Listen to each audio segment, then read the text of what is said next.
Welcome guys. This is the crash course for this hematopoietic system.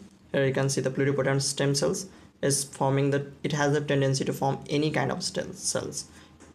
It forms the myeloid as well as the lymphoid stem cells. The lymphoid both get synthesized in the bone marrow, and after that they migrate to the different organs for their maturity.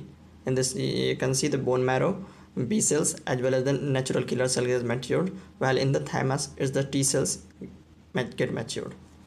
The other part is the myeloid, which forming the erythroid and myeloid. The myeloid, mostly the leukocytes like neutrophil, basophil, eosinophil as well as the monocyte has been formed with the help of granulocyte, monocyte progenitor cells, and the erythroid progenitor cells forming the red cell, and the megakaryocytes help in the platelet synthesis. And in this diagram we can see the whole erythroid series. Whole erythroid series consisting of the 7 stages. That is the proerythroblast initial stage. So name pro comes. Then the BPO, that is the basophilic, polychromatic as well as the orthochromatic. All the name comes for the cytoplasm, and then the reticulocyte, and finally the mature red cells of 7 micrometer. The initial stage is of 15 to 20 micrometer, then the 12 to 16 micrometer, then the size get slightly smaller, and finally the 7 micrometer mature RBC has been formed. In the morphology we can see it is 15 to 20 micrometer in diameter, having large central nucleus, having nuclei. You can easily appreciate these nuclei, and the basophilic cytoplasm. The basophilic cytoplasm is because of the RNA. The RNA having ribosomal kind of RNA having property of synthesis of protein. This is also known as the pronormoblast. Then this early stage comes. This is the basophilic erythroblast, having still the basophilic cytoplasm, but the nucleus becomes more basophilic and this size get clumped and shorter than previous one. In the intermediate stage, the difference is the cytoplasm. You can easily appreciate the difference. Here it is basophilic, here it is slightly yellow because it is the admixture of the basophilic as well as the pink color due to the synthesis of the hemoglobin. And in the later stage, that is the late normoblast, here in the polychromatic erythroblast you can still be able to find nucleoli, but here no nuclei. The dark nuclei becomes pycnotic nucleus because there is clumping of nuclear chromatin. These kind of things happens, and the cytoplasm is acidophilic as well as the basophilic. So you can see this kind of pinkish nature of orthochromatic erythroblast. The latter part is the reticulocytes. This is the change. Here is the change is the nucleus. This stage becomes devoid of nucleus, no nucleus, and after that the mature red cells, which is without having any nucleus and having central pallor showing biconcave in nature. In the reticulocyte stage, it is 1 to 2 day remain in the marrow, and then for 1 to 2 day in the circulation. It has still a little amount of the ribosomal RNA.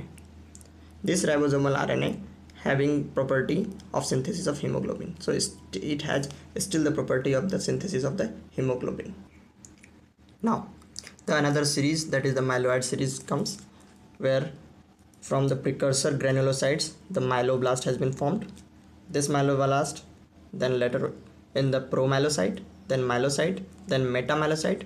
Pro, that is the primitive, meta, that is the later stage. Finally it is converted into the band form, and later it forming the neutrophils, one part. Another part is the promonocyte, which gone into the blood in the form of monocyte, and when it comes to the tissue it becomes the macrophage. The initial stage is the myeloblast.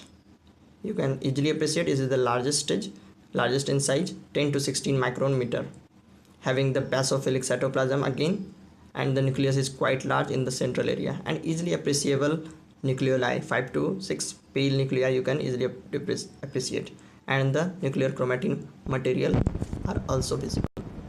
This stage has importance in the AML, where you can easily see the Orr's rod. which is nothing, just you can see the cytoplasmic inclusion, this kind of inclusion. This is the Orr's rod in case of AML. In this series, the next stage is the promyelocyte. Here in the promyelocyte, it is slightly bigger, you can say, or almost of same size. It is 12 to 18 micrometer in size. The nucleus, you can see here, it is oval in shape. Here it was circular, but in the promyelocyte it is the oval in shape. And the huge difference between these myeloblast and the promyelocyte is this eosinophilic cytoplasm. That's the major difference. This eosinophilic cytoplasm is of non-specific type. In the later stage, the myelocyte, here this eosinophilic cytoplasm is again the eosinophilic, but this time it is the specific. So you can easily understand where it is neutrophilic, eosinophilic, that is acidophilic, or basophilic with the help of this eosinophilic. And here the nucleus become eccentric. It has come to the one end of the part. In the later stage, that is after myelocyte, it is metamyelocyte.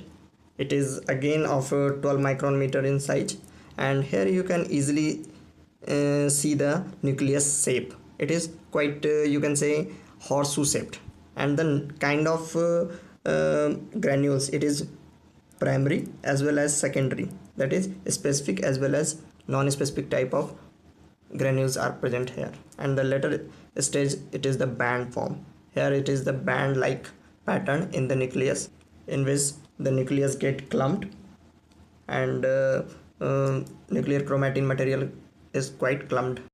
And finally, after this come into the blood in the form of different segmented 2 to 5 lobes, that is the neutrophil has been formed.